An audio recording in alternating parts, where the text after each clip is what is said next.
बिस्मिल्लाहिर्रहमानिर्रहीम वक़ुरआना फ़रक़नाहु लितक़रअहु अलन्नासि अला मुक्तिन वनज़्ज़लनाहु तंज़ीला। अल्हम्दुलिल्लाहि रब्बिल आलमीन वस्सलातु वस्सलामु अला सय्यिदिल अंबिया'i वल मुरसलीन व अला आलिहि व अस्हाबिहि अजमईन। अम्मा बाद, अऊज़ु बिल्लाहि मिनश शैतानिर रजीम। बिस्मिल्लाहिर रहमानिर रहीम। वलक़द आतैना दाऊद मिन्ना फ़ज़ला। सदक़ल्लाहु मौलानल अज़ीम।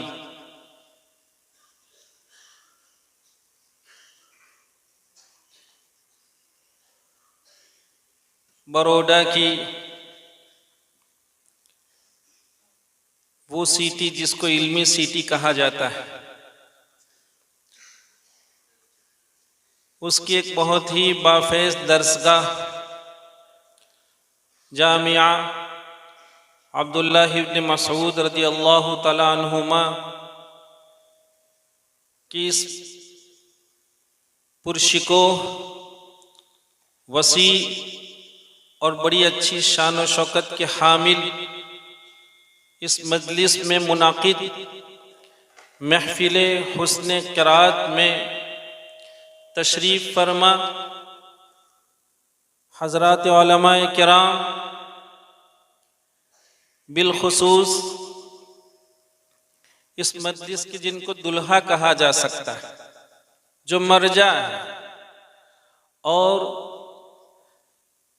जिनके नाम से और जिनको सुनने के शौक़ से न मालूम कहाँ कहाँ से बसर शौक़ तशरीफ़ लाए हुए मेरे बुज़ुर्गों और भाइयों,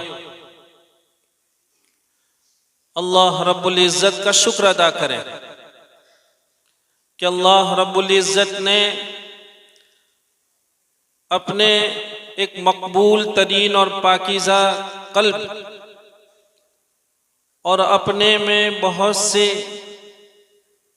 अताया वहबिया रखने वाले एक नेक नफ्स बंदे से खुश इल्हान और बहुत उम्दा लहजों में अल्लाह के कलाम को सुनकर अपने कुलूब को तस्कीन का सामान जिन्होंने फराहम किया है, उस ज़ात का शुक्र बजा लाइए कि अल्लाह ताला ने इस तौफीक से हमें और आपको नवाजा है। मेरे बुज़ुर्गों और भाइयों, ये एक हकीकत है कि ज़ाहिर हुस्न, ब्यूटी जिसको कहा जाता है, चाहे वो रंगत के अंदाज की हो या चेहरे के बनावट के अंदाज की हो, लेकिन ज़ाहिरी ब्यूटी और खूबसूरती ये नफ्स की तस्कीन का बाइस होता है। चुनांचे दुनिया जानती है कि नफ्स की शरारतों की तस्कीन के लिए बहुत बड़ी तादाद की आँखें ऐसी खूबसूरती को तलाश करती हैं और जब मिल जाती है तो उसे सैरी हो जाया करती है। तो ज़ाहिरी खूबसूरती ये नफ्स की तस्कीन के लिए है, लेकिन उसके साथ साथ गले का हुस्न, आवाज़ की ब्यूटी, कुदरत का ये अतिया, ये समझने वाली बात है कि कल्ब व रूह की तस्कीन का यही एक बाइस दुनिया जानती है और कदीम ज़माने से ये सिलसिला चला आ रहा है कि बहुत से वो लोग जो दिन भर के थके थकाए होते हैं, कुछ परेशानियों के शिकार होते हैं, जिनको हम आप ये कह सकते हैं कि कई टेंशन लेकर चलने वाले लोग हों, आप इससे बखूबी वाकिफ हैं कि दुनिया के बहुत लोग हैं जो इसका इलाज मौसीकी को बतलाते हैं। चुनांचे कदीम जमाने में एक हारमोनियम हुआ करता था। जब शाम आदमी अपने काम से फारिग होता था तो कल्ब की तस्कीन के लिए हारमोनियम लेकर बैठा करता था और उसकी खूबसूरत आवाज से अपनी अरवाह की तस्कीन की कोशिश करता था। सारे टेंशन उसके काफूर हो जाया करते थे। अब दुनिया ने तरक्की की है तो हारमोनियम के कैसे कैसे आलात और आवाज की खूबसूरती के कैसे कैसे आलात दुनिया में वजूद में आए। दुनिया उससे अपने अरवाह की तस्कीन की कोशिश कर रही है। लेकिन बहुत मुबारकबाद के काबिल है ये मजमा कि दुनिया जहां अपने अरवाह की तस्कीन के लिए मौसीकी का इस्तेमाल करती है, लेकिन अगर आप उनके मज़ामीन को सुने तो मज़ामीन ने शराफत का जनाजा निकाल दिया है, शर्म व हया जवाब दे दी है। ऐसे मज़ामीन के एक शरीफ तबीयत माँ अपनी बेटी के साथ बैठकर ये मजमून नहीं सुन सकती है। एक शरीफ तबीयत बाप अपने बेटे के साथ बैठकर ये मजमून चाहे कितनी ही खूबसूरत आवाज में हो लेकिन नहीं सुन सकता है। अल्लाह का शुक्र अदा कीजिए कि अल्लाह ताला ने इन कुलूब की पाकीज़गी का ये सामान फरमाया कि हम और आप अपने कुलूब की इस पाकीज़गी को, जहां शेख अब्दुल नासिर अल हरक उनकी खूबसूरत बेहतरीन और ऐसा कहिए कि मिसाली आवाज में किरात जो सुनेंगे, लेकिन मज़ामीन क्या होंगे? कुरान करीम के ऐसे पाकीज़ा मज़ामीन जिसमें बजाते खुद ऐसा अट्रैक्शन है, ऐसी जाज़िबियत है कि अभी वो कानों में पड़ता नहीं है कि कुलूब की हालत बदलनी शुरू हो जाती है। अल्लाह ताला का शुक्र अदा कीजिए कि उस ज़ात ने हमें और आपको ऐसी एक महफिल में शिरकत का मौका इनायत फरमाया। मेरे बुजुर्गों और भाइयों, ये कोई नई चीजें नहीं है।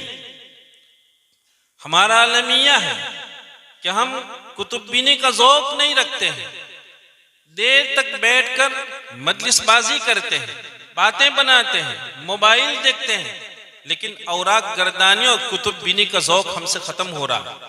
यही वजह है कि बहुत से हकाइक से हमारे लोग नावाकिफ हैं। इब्ने जुबैर अल अंदलूसी वो अपनी एक किताब रहलतु इब्ने जुबैर बिल जीम ला बिज़्ज़ा, रहलतु इब्ने जुबैर, वो अपने इस सफरनामे में लिखते हैं कि अल्लामा इब्न क़य्यिम रहमतुल्लाहि अलैहि अपने वाज़ो नसीहत इल्म अदब की मजलिस का आगाज खुश इल्हान कारी से करवाते थे। चाहे वो खानकाही लाइन के अंदाज की गुफ्तगू होने वाली हो या चाहे इल्म तकसीम हो रहा हो। और मजीद सुनिए, एक कारी की किरात पे इक्तिफा नहीं, इब्ने जुबैर तहरीर फरमाते हैं कि वो अपनी मजलिस के आगाज में 20-20 कुर्रा से यके बाद दिगर तिलावत करवाते थे। 20-20 कुर्रा से क्या समा होगा, कैसी फिजा होगी पाकीज़ा कि यके बाद दिगर अल्लाह के ऐसे खुश नसीब बंदे जिनके हिस्से में कुदरत ने मिसाली आवाजें कर रखी हो, वो अगर यके बाद दिगर तिलावत करते हों तो क्या समा और कैसी फिजा और क्या मौसम होगा, उस माहौल को क्या कहिए।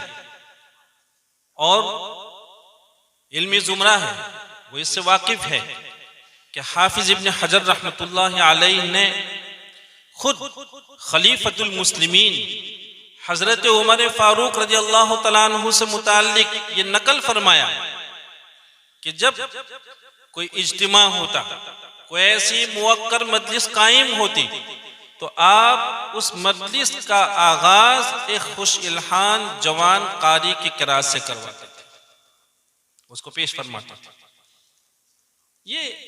ये हमारे आपकी हकीकतें हैं, लेकिन चूंकि हम इससे वाकिफ नहीं हैं, हमने वो खुत्ता छोड़ दिया, हमने कोई और रुख अपना लिया, अल्लाह ताला का शुक्र अदा कीजिए कि उस जात ने फिर एक मर्तबा अल्लाह के इस पाकीज़ा कल्ब बंदे को, सच यह है कि जब ये अल्लाह के कलाम को तिलावत फरमाते हैं, एक तो इनके लहजे कुरान करीम की तफसीर करते हैं, ऐसा लगता है जैसे एक बंदा कुरान करीम की अपनी इबारतों से तफसीर करता हो। तो अल्लाह का ये बंदा मलिकुल मकामात जिनको कहा जाता है, जो लहजों का बादशाह कहा जाता है, ये अपने इन मकामात के जरिए कुरान करीम की तफसीर करते हैं कि अल्लाह ताला क्या कहना चाहता है। हमें खुशी है कि ये कुर्बानी देते हैं, और सही बात यह है कि हमें इस मौके पर कई लोगों के शुक्र की जरूरत है, उनके तशक्कुर की जरूरत है। अव्वलन हम हजरत मौलाना हबीब अहमद साहब अहमदाबादी के शुक्रगुजार हैं कि उन्होंने इतने बड़े मजमे को, और सिर्फ यही एक मजमा नहीं, जहां जहां तिलावत करेंगे अल्लाह के एक ऐसे बंदे को लाइव अंदाज में फेस टू फेस बैठकर, अब तक तो हमारे लोग मिस्र के कुर्रा का शौक रखते, लेकिन वो बेचारे यूट्यूब से या मोबाइल से देखते, इंटरनेट से देखते। जाहिर बात है कि क्लासिकल लोगों को लाइव अंदाज में देखकर इस्तिफादा जितना आसान होता है, और वो इस्तिफादा जितना मौसर होता है, और वो जितना कामयाब होता है,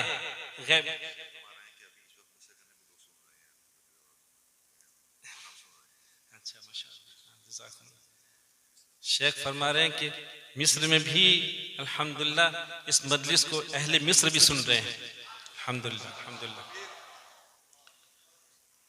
तो मेरे बुजुर्ग और भाइयों,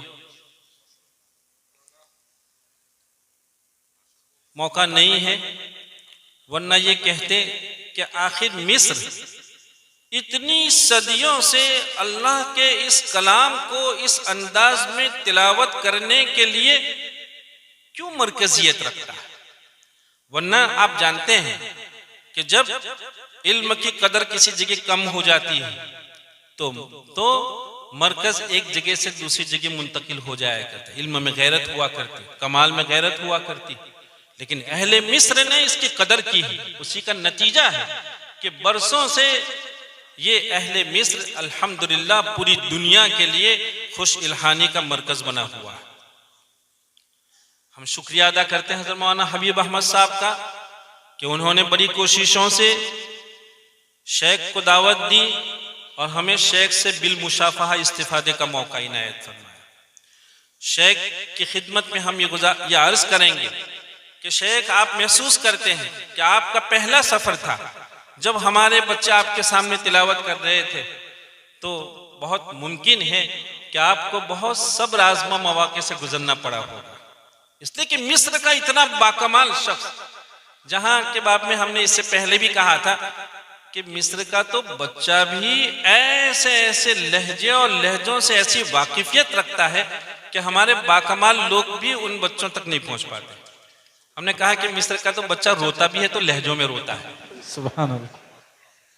हमारे बच्चे तो ऐसे ही रोते हैं, मिस्र का तो बच्चा रोता है तो लहजों में रोता है। वो तो मिस्र, अल्हम्दुलिल्लाह। अल्लाह ताला उनको हमारी तरफ से जज़ाए खैर अता फरमाए। मौलाना हबीब साहब, आमीन। एक नंबर 2, अल्लाह ताला हमारे इस मुल्क की एम्बेसी के जो लोग हैं मिस्र में, उनको भी हमारी तरफ से जज़ाए खैर दे, आमीन, कि उन्होंने हमारी दरख्वास्त को मंजूर फरमाया और उन्होंने पूरी आलमी शोहरत याफ्ता और दुनिया में जो मुश्किल से 5-10 शख्सियत कहलाती है, उनमें के एक ऐसे फर्द को वीजा देकर हमें और आपको इस्तिफादे का यह मौका इनायत फरमाया। हम इस मुल्क की एम्बेसी के भी शुक्रगुजार हैं कि उन्होंने हमें ये मौके फराहम फरमाए। इसी तरह हम हजरत मुफ्ती आरिफ साहब और उनके अमले के भी शुक्रगुजार हैं।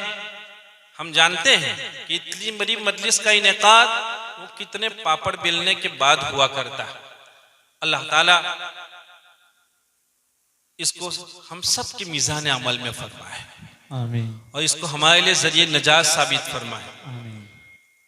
सरवर कौनैन सल्लल्लाहु अलैहि वसल्लम की सच्ची जुबान ये इरशाद फरमाती है कि जब अल्लाह का कोई बंदा कुरान करीम को तिलावत करता है तो ताली पर अल्लाह ताला की रहमतों का बादल छा जाता है, बादल रहमतों का छा जाता है। तो ताली पर तो रहमतों का बादल छाता है, लेकिन ये जो पूरा मजमा इतने शौक से यहाँ जमा है वो सुने कि मुस्तमिईन के लिए जो लोग बड़ी अजमतों के साथ बड़ी अदब एहतराम के साथ अल्लाह के कलाम को जब सुनते हैं तो कुदरत ऐसे सारे लोगों को उस पूरे खित्ते को आफात से महफूज फरमा लिया करते हैं। अल्हम्दुलिल्लाह तुम अल्हम्दुलिल्लाह। हम इस मौके पर बतौर खास मुफ्ती साहब का शुक्र अदा करते हैं कि इन्होंने एक बहुत अच्छी ईंट रखी है, एक अच्छी इमारत तामीर करने के लिए खिश्त अव्वल जिसको कहते हैं पहली संग बुनियाद, वो अजान की है। शेख से अजान को कहलवाया। आप जानते हैं भाइयों कि अजान ये इस्लाम का तारुफ है, ये इस्लाम का तारुफ है। दुनिया इससे इस्लाम को समझने की कोशिश करती है, अलमिया है। हो सकता है यहाँ बहुत से मसाजिद के मुतवल्लियान होंगे, मुंतज़मीन होंगे, वो हमारी बात को शायद महसूस करें, हम पहले माजरत खा हैं उनसे। क्या अजीब बात है, जो अजान आपके मजहब का तारुफ है, जिस अजान के बाब में ये कहा गया है कि मुअज्जिन को एक तो जहवरियुस सौत होना चाहिए, लेकिन खैर अब जहवरियुस सौत की जरूरत तो खैर यूं कम हो गई है कि माइक उसका काम कर रहा है, बुलंद आवाज होनी चाहिए एक, लेकिन उसके साथ साथ कहा गया है अजान के लिए मुअज्जिन खूबसूरत आवाज का होना चाहिए। और मुतवल्लियान से क्या कहा जाए, लंगरा लूला जो होगा 500 रुपये में काम करेगा उसे मुअज्जिन बनाते हैं। ला हौला वला कुव्वता बिल्लाह, अस्तगफिरुल्लाह। मेरे भाइयों ये बात समझने वाली है कि हमारे लिए रेस्टोरेंट में जाने के लिए इतने सारे पैसे हैं, फिल्म देखने के लिए इतने सारे पैसे हैं, सारे शौक के लिए सब कुछ है, अगर अल्लाह के मुनादी को तनख्वाह देने के लिए नहीं है तो कुछ नहीं हमारे पास। ला हौला वला कुव्वता, अल्लाह हिफाजत फरमाए। मेरे बुजुर्गों और भाइयों ये बातें हमें समझने की जरूरत है। आप अभी अजान सुन रहे थे, ये है इस्लाम का तारुफ। क्या अगर ऐसी अजानें होती हैं तो किसी का कान कै कर सकता है? ये नहीं हो सकता। इसी वजह से आपने देखा कि सुन्नत ये है कि अजान एक तो बुलंद जगह होनी चाहिए, बुलंद जगह होनी चाहिए। क्यों? तारुफ है। लेकिन अब तो बुलंद जगह का मसला भी नहीं, माइक से वो काम मसला हल हो जाता है। और फिर मुअज्जिन जो है वो खूबसूरत आवाज का हामिल होना चाहिए। मुझे जब शेख अजान कह रहे थे तो याद आया कि कूफा की एक जमात सफर कर रही थी। वो रात में एक जगह कयाम किए, फजर का वक्त हुआ तो उस जो जमात सफर कर रही थी उसका एक फर्द, उसको बहुत शौक था, अजान सीखा नहीं था लेकिन शौक था, वो जोर से फजर में अजान कहने को खड़ा हो गया। वो अजान कहने लगा, न उसके अजान का तलफ्फुज सही, न उसके पास आवाज और न कोई खास लहजा। ऐसी भोंडी अजान कही, ये तारुफ था इस्लाम का। ऐसी भोंडी अजान कही। अजान खत्म हुई और एक यहूदी शख्स वो एक हदिया लेकर उस मुअज्जिन की खिदमत में पहुंचता है। मेरे बुजुर्ग और भाइयों, अजीब बात है, भोंडी अजान और उस पर अच्छा कीमती हदिया लेकर एक यहूदी उसकी खिदमत में पहुंचता है और कहा भैया तुम्हारे, कहा क्या बात है, अजान तो ऐसी। कहा वजह ये है, उसकी हिकमत ये है कि मेरी एक लड़की है जो एक मुद्दत से दाखिले इस्लाम होना चाह रही थी। हमने उसको बहुत समझाया कि बेटा इस्लाम कबूल नहीं करती है, कलेमा नहीं है हमारे लिए, तुम कैसे दाखिले इस्लाम होने की जिद कर रही हो। तो बच्ची मान के नहीं दे रही थी, लेकिन आज जब इस मुअज्जिन ने इतने भोंडे अंदाज में अजान कही तो हमारी बच्ची कहने लगी, जिस मजहब का शार ऐसा हो, जिसका तारुफ ऐसा हो, जिसकी अजानें इसकी भोंडी हो, उस मजहब के बारे में क्या कहिए। उस लड़की ने यह अज़्म कर लिया कि अब दाखिल इस्लाम नहीं होंगे। कहा इसलिए हम तुम्हारे लिए हदिया लेकर आए। अल्लाह आपको बहुत जज़ाए खैर अता फरमाए कि आपने एक बहुत अच्छी खिश्त रखी है, ईंट रखी है। अल्लाह करे हमारे लोग ये समझें। हम अपने बच्चों की खिदमत में बहुत कुछ कहना चाह रहे हैं। बच्चों, सिर्फ एक जुमला आपसे कहेंगे कि इतनी लागत के साथ इतने पापड़ बेलने के बाद अल्लाह के ऐसे क्लासिकल बंदों को हमें सुनने का मौका मिलता है। ये थोड़ी देर के टेस्ट के लिए नहीं है, ये थोड़ी देर के टेस्ट के लिए नहीं है। ये हमारे बच्चे बैठे हैं, हम उनसे अर्ज करेंगे कि इसको साल भर का तोशा तय समझे। साल भर का हमारा तोशा है। शेख आए हैं, किसी मौके से हम बतलाएंगे आप इनकी क्या जिंदगियां हुआ करती है, ये कैसे पाकीज़ा कुलूब लोग हैं, इनकी सुबह क्या होती है, इनका शाम क्या होती है, ये रातों में कितना बेदार रहकर अपने आप को तैयार करते हैं। अंदाज तो लगाइए। आपने इनके आप YouTube पर जाइए और शेख अब्दुल नासिर, उनकी मासूमियत भी आप देखें कि जब वो 11, 12, 13 साल के होते हैं तो एक मजमे में कैसी तिलावत करते हैं। एक बंदा मासूमियत की इस उम्र से एक ही अंदाज में चलता है, और हम हैं कि 2 रोज शौक हुआ नहीं कि हमारा शौक जवाब दे देता है, ये खाएं वो खाएं, फलां जगह तफरी करें। अल्लाह के बंदो, आवाज तो अल्लाह ताला ने आपके हिस्से में भी इनायत फरमाई। कोशिश कीजिए इसको बचाने की, और कोशिश कीजिए वो राहें अपनाने की जो इन नेमतों को महफूज रखने में हमारा ताउन कर सकती है। अल्लाह ताला शेख को हमारी तरफ से बहुत जज़ाए खैर अता फरमाए। हम जो है वो शेख के शुक्रिया के लिए कोई इबारत नहीं रखते हैं कि ये हजरात इतने हज़ारों किलोमीटर दूर से हमारे यहाँ आते हैं। आप जानते हैं सफ़र कितना मुश्किल होता है। सफ़र में आदमी कोई अपने निज़ाम पर बाकी नहीं रह सकता है। तो शेख ये सारी कुर्बानियाँ पेश कर रहे हैं, लेकिन हम जैसे शुरू में कह रहे थे कि शेख ने शुरू सालों में जो सब्र किया होगा हमें सुनकर, आज उन्हें खुशी होती होगी कि जो एक पौधा लगाया था अब धीरे धीरे वो फसल ला रहा है और वो फूल आ रहे हैं। हमारे बच्चे धीरे धीरे शेख के अंदाज में कुरान करीम को सीखने जा रहे हैं। अल्लाह ताला हमें और आपको मज़ीद कदरदानी की तौफीक अता फरमाए, और शेख की क़िराअत को खूब अज़मतों के साथ, खूब अदब एहतराम के साथ, अपने कुलूब की पाकीज़गी की नीयत के साथ शेख की क़िराअत को सुने। अपने मोबाइल में कैच करने के बाद रात की तन्हाइयों में सोने से पहले बजाय मोबाइल पे गंदी चीज़ें देखने के अल्लाह के कलाम को सुनकर सोए। फिर आप रात देखिए कि रात में आपकी मुलाकातें कौन कौन करता है। अल्लाह ताला उन दौलतों से हमें और आपको नवाजे। हम फिर एक मरतबा इस जामिया के मुंतज़िमीन बिलखुसूस मुफ्ती साहब और उनकी टीम के शुक्रगुजार हैं कि उन्होंने हमें ये मौक़े फ़राहम फरमाए। अल्लाह ताला हम सब के हक़ में इसको कबूल फरमाए। व आखिरु दावाना अनिल हम्दुलिल्लाहि रब्बिल आलमीन। आमीन। फजज़ाकुमुल्लाहु तआला अहसनल जज़ा।